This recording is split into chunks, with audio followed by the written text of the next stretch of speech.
আসসালামু আলাইকুম। দূর দূরান্ত থেকে যে আমার এই ভিডিওটি দেখছেন সবাইকে অসংখ্য ধন্যবাদ। আমি ফারিনা ইসলাম, মুনতাহার রান্নাঘরে সবাইকে স্বাগতম। আজকে আমি আপনাদের সামনে সুজি দিয়ে তৈরি একটি মজাদার ইউনিক নাস্তার রেসিপি নিয়ে হাজির হয়ে গেছি। একবার যে এই নাস্তাটি খাবেন সে বারবার এই নাস্তাটিই খেতে চাইবেন। অল্প কিছু উপকরণে এবং অল্প সময়ের মধ্যে ঝটপট আপনারা এই নাস্তাটি তৈরি করে ফেলতে পারবেন। তাই ভিডিওটি স্কিপ না করে শেষ পর্যন্ত দেখার জন্য অনুরোধ রইল। আর আপনারা যদি আমার চ্যানেলে নতুন হয়ে থাকেন তাহলে আমার চ্যানেলকে লাইক এবং সাবস্ক্রাইব করে পাশে থাকা বেল বাটন অন করে দিবেন। এতে করে আমার চ্যানেলের নতুন নতুন ভিডিও আপনার কাছে সবার আগে পৌঁছে যাবে। তাহলে কথা না বাড়িয়ে চলুন মূল রেসিপিতে চলে যাওয়া যাক। প্রথমেই নাস্তাটি তৈরি করার জন্য এখানে একটি মিক্সিং বোলের মধ্যে আমি হাফ কাপ পরিমাণ সুজি নিয়ে নিয়েছি। এবার যেই বাটি দিয়ে সুজি নিয়েছি সেই বাটির হাফ কাপ পরিমাণ এখানে ময়দা নিয়ে নিলাম। আপনারা চাইলে ময়দার পরিবর্তে আটাও ব্যবহার করতে পারবেন। এবার 1 চা চামচ দিয়ে দিচ্ছি লবণ, 2 চা চামচ এখানে দিয়ে দিব আমি চিলি ফ্লেক্স। ঝালটা আপনারা আপনাদের পছন্দ অনুযায়ী কম বেশি করে নিতে পারবেন। এবার এখানে 2 টেবিল চামচ আমি দিয়ে দিচ্ছি তেল। এবার এই সবগুলো উপকরণকে প্রথমে ভালো করে মেখে নিতে হবে। ভালো করে মাখা হয়ে গেলে এখানে অল্প অল্প পানি দিয়ে একটি ডোয়ের মতো তৈরি করে নিতে হবে। পানিটা কিন্তু অল্প অল্প করে দিতে হবে যাতে করে ডোটা পাতলা না হয়ে যায়। দেখুন এইরকম একটি ডো আমি তৈরি করে নিয়েছি।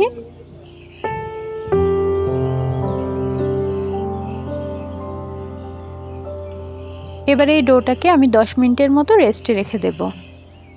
যতক্ষণ ডোটা রেস্টে থাকছে ততক্ষণ অন্যদিকে আমি একটি সিদ্ধ ডিম নিয়ে নিয়েছি। এই ডিমটাকে আমি গ্রেটারের সাহায্যে ভালো করে গ্রেট করে নেব। অবশ্যই গ্রেটারের পাতলা অংশটা দিয়ে ভালো করে গ্রেট করে নিতে হবে। আমার গ্রেট করা হয়ে গেছে। এবার এইখানে আমি 2টি পেঁয়াজ কুচি দিয়ে দিচ্ছি। দিয়ে দিচ্ছি 2টি কাঁচামরিচ কুচি। ঝালটা আপনারা আপনাদের পছন্দ অনুযায়ী দিবেন। ধনেপাতা কুচি দিয়ে দিচ্ছি। হাফ চা চামচ দিয়ে দিব লবণ। হাফ চা চামচ দিয়ে দিচ্ছি এখানে মরিচের গুঁড়া। 4 চামচের হাফ চা চামচ দিয়ে দিচ্ছি এখানে ম্যাজিক মশলা। এই ম্যাজিক মশলা দেওয়ার কারণে এর স্বাদ কিন্তু অনেক গুণ বেড়ে যাবে। এবার এই সবগুলো উপকরণকে আমি ভালো করে হাতের সাহায্যে একটু মেখে নিচ্ছি। এবার মাখা হয়ে গেলে এই মিশ্রণটাকে আমি আলাদা করে রেখে দেব। এবার অন্য একটি বাটির মধ্যে আমি 4 চামচের 1 চামচ পরিমাণ সুজি নিয়েছি আর 2 চা চামচ পরিমাণ নিয়ে নেব এখানে কর্নফ্লাওয়ার। ছোট চামচের 1 চামচ দিয়ে দিচ্ছি এখানে মরিচের গুঁড়া আর দিয়ে দেব সামান্য পরিমাণ ধনেপাতা কুচি। এবার এই সবগুলো উপকরণকে আগে ভালো করে মিশিয়ে নিব। তারপরে পানি দিয়ে অল্প অল্প করে একটি পাতলা ব্যাটার আমি এখানে তৈরি করে নেব। অবশ্যই ব্যাটারটা পাতলা করতে হবে কারণ সুজিটা কিছুক্ষণ পর যখন ফুলে উঠবে তখন ব্যাটারটা কিন্তু আরও ঘন হয়ে যাবে। তাই এরকম পাতলা আমি রেখেছি। এবার এটাকেও এক সাইডে রেখে দিলাম। এবার ফিরের মধ্যে আমি কিছুটা পরিমাণ তেল ব্রাশ করে নিচ্ছি।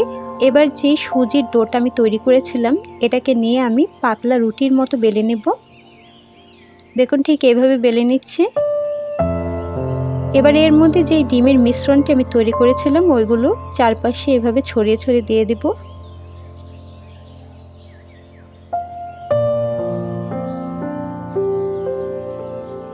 এবার হাতের সাহায্যে কিছুটা পানি নিয়ে আমি এই রুটিটার চারপাশে ব্রাশ করে নিচ্ছি। এবার রুটির এক পাশ থেকে আমি এইভাবে ভাঁজ করে রুটিটাকে ফোল্ড করে নেব যেভাবে আমরা রোল তৈরি করি। এবার এই সাইডের অংশগুলোকে আমি চেপে এভাবে আটকে দিচ্ছি যাতে করে এই পুরটা বাইরে বের হয়ে না আসে। একটি ছুরির সাহায্যে এই রোলটাকে আমি কেটে নেব। আমি এটাকে 6টা ভাগে ভাগ করে নিচ্ছি। আপনারা চাইলে আরও কম বা বেশি পরিমাণে ভাগ করে নিতে পারবেন। আর কাটার সময় একটু সাবধানে কাটবেন যাতে পুরটা বের হয়ে না আসে। দেখুন এইরকম হয়েছে আমার নাস্তাটি। এবার আমি হাতের সাহায্যে একটু চাপ দিয়ে এটাকে লম্বা একটা শেপ করে নিচ্ছি যাতে করে এই নাস্তাটা খুলে না আসে। হাতের সাহায্যে চাপ দিয়ে দিলে নাস্তাটা কিন্তু সুন্দরভাবে আটকে যাবে আর খুলে আসবে না। একইভাবে আমি সবগুলো তৈরি করে নিচ্ছি। এবার এই নাস্তাগুলো ভাজার জন্য আমি চুলাতে চলে যাচ্ছি। এর জন্য প্রথমেই আমি চুলার মধ্যে কিছুটা পরিমাণ তেল গরম হতে দিয়ে দিয়েছিলাম। এবার যে সুজির ব্যাটারটা আমি তৈরি করে রেখেছি এর মধ্যে একটা করে নাস্তা এভাবে ডুবিয়ে আমি তেলের মধ্যে ছেড়ে দেব। দেখে কিন্তু বুঝতেই পারছেন একইভাবে আমি সবগুলো নাস্তা এই গরম তেলের মধ্যে দিয়ে দিচ্ছি। অবশ্যই চুলার আঁচটি মিডিয়াম টু লোতে রাখতে হবে। নাস্তাগুলো যতক্ষণ না এরকম সুন্দর একটা সোনালি কালার চলে আসছে ততক্ষণ পর্যন্ত আপনারা ভেজে নেবেন। আমার নাস্তাগুলো তৈরি হয়ে গেছে, এবার আমি চুলা থেকে নামিয়ে নিচ্ছি। একইভাবে আমি সবগুলো নাস্তাই ভেজে নিয়েছি। দেখুন কত অল্প সময়ে এবং ঝটপট আমি সুজি আর একটি ডিম দিয়ে মজাদার নাস্তা তৈরি করে ফেলেছি। আপনারা চাইলে কিন্তু ডিমের পরিবর্তে এখানে আলুও ব্যবহার করতে পারেন। তবে অনেক মানুষ আছে যাদের ডায়াবেটিস থাকে, তারা কিন্তু আলু বাদ দিয়ে এখানে ডিমটা ব্যবহার করে খেতে পারেন। এতেও কিন্তু এর স্বাদ খুব ভালো লাগে। আমি এই পর্যন্ত যতগুলো নাস্তা আপনাদেরকে তৈরি করে দেখিয়েছি তার মধ্যে কিন্তু এই নাস্তাটি একদম বেস্ট। অল্প সময়ের মধ্যে এবং অল্প কিছু উপকরণে কিন্তু আপনারা ঝটপট এই নাস্তাটি বাড়িতে তৈরি করে ফেলতে পারেন। খেতে কিন্তু দুর্দান্ত স্বাদের এবং উপর থেকে ক্রিস্পি, ভেতর থেকে একদম সফট। তাই এই নাস্তাটি আপনারা একবার হলেও বাড়িতে তৈরি করে খাবেন আর আমাকে কমেন্ট করে জানাবেন আমার নাস্তাটি কেমন লেগেছে।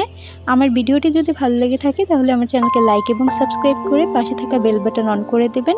এতে করে আমার চ্যানেলে নতুন নতুন ভিডিও আপনার কাছে সবার আগে পৌঁছে যাবে। দেখা হচ্ছে অন্য কোনো ভিডিও নিয়ে। ততক্ষণ সবাই ভালো থাকবেন, সুস্থ থাকবেন। আল্লাহ হাফেজ।